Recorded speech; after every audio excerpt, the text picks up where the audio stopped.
যুদ্ধ শুরুর পর সবচেয়ে বড় বন্দি বিনিময়ের কয়েক ঘণ্টা পরেই কিয়েভে ড্রোন ও ক্ষেপণাস্ত্র হামলা চালিয়েছে রাশিয়া। কিয়েভের মেয়রের বরাত দিয়ে বার্তা সংস্থা রয়টার্সের প্রতিবেদনে এই তথ্য জানানো হয়। মেয়র ভিটালি ক্লিটসকো বলেন, শনিবার 24শে মে ভোরে রুশ ড্রোন ও ক্ষেপণাস্ত্র হামলায় শহরের বিভিন্ন জেলায় ধ্বংসাবশেষ ছড়িয়ে পড়ে। রুশ সেনার হামলায় তছনছ কিয়েভ শহরের বিভিন্ন অংশ।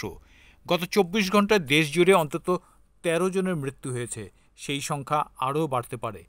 শুক্রবার 23শে মে ইউক্রেন রাশিয়া যুদ্ধের ইতিহাসে সবচেয়ে বড় যুদ্ধবন্দী বিনিময় হয়েছে।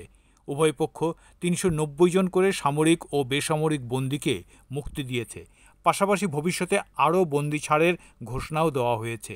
ইউক্রেনের বিমান বাহিনীর তরফ থেকে জানানো হয়েছে, রাশিয়ার অন্তত 14টি ব্যালিস্টিক ক্ষেপণাস্ত্র ছোড়া হয়েছে। শুধু তাই নয়, 250টি ড্রোন হামলাও চালানো হয়। রুশ সেনার মূল লক্ষ্যই রাজধানী কিয়েভ। হামলায় বিস্তীর্ণ এলাকা ধ্বংস হয়, হতাহতের সংখ্যা 100 ছাড়িয়েছে। যুদ্ধের শুরু থেকে ইউক্রেনে এটি ছিল রাশিয়ার অন্যতম বড় ধরনের বিমান হামলা। জেলেনস্কি একে কঠিন এক রাত হিসেবে আখ্যা দিয়েছেন।